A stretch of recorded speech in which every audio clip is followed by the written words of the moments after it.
জ্বালানি সংকটের বড় ধাক্কা লেগেছে তৈরি পোশাক খাতে। গাজীপুর আশুলিয়া শিল্পাঞ্চলে লোডশেডিংয়ের বিপরীতে চাহিদা মতো মিলছে না জেনারেটর চালানো ডিজেল। এতে 25 থেকে 30% উৎপাদন কমেছে বলে দাবি কারখানা মালিকদের। এ অবস্থায় জ্বালানির আমদানি ও ভোক্তা পর্যায়ে সব ধরনের কর ও ভ্যাট প্রত্যাহারের দাবি জানিয়েছে বিজিএমইএ। MS আরিফিনের report.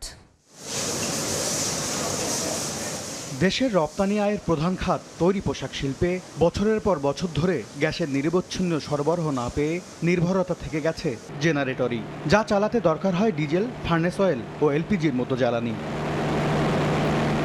কারখানা মালিকদের তথ্য, গাজীপুর আশুলিয়া শিল্পাঞ্চলে প্রতিদিন গড়ে 10 ঘন্টা কর্মঘণ্টায় লোডশেডিং হচ্ছে 2 ঘন্টা পর্যন্ত।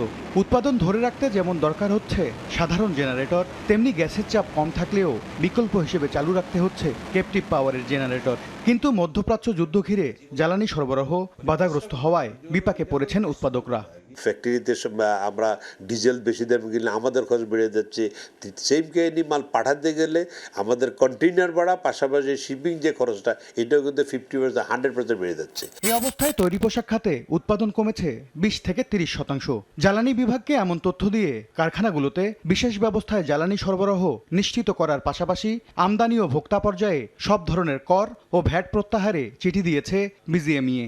যে জিনিস দেশে তৈরি হয় না সেইখানে যদি আপনি হেভিলি ট্যাক্স বা ডিউটি ইম্পোজ করেন, দিনের শেষে কী হবে? এটা তো ভোক্তা পর্যায়ে দাম বেশি হবে, ট্রান্সপোর্টেশন কস্ট বাড়বে, আমাদের এক্সপোর্টে ইম্প্যাক্ট হবে, আমাদের যে লোডশেডিং হলে আমরা যে আপনার ডিজেল জেনারেটর চালাই সেটার ইম্প্যাক্ট হবে।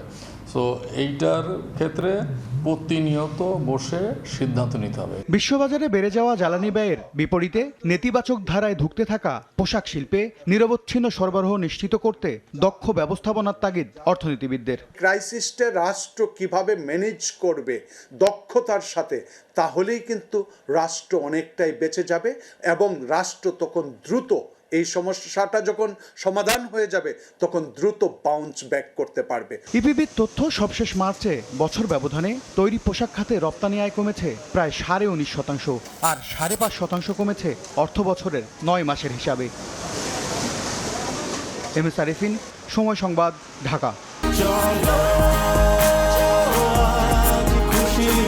40 বছর ধরে অসংখ্য খুশির মিছিলে ছিল আইডিএলসি, থাকবে আগামীতেও।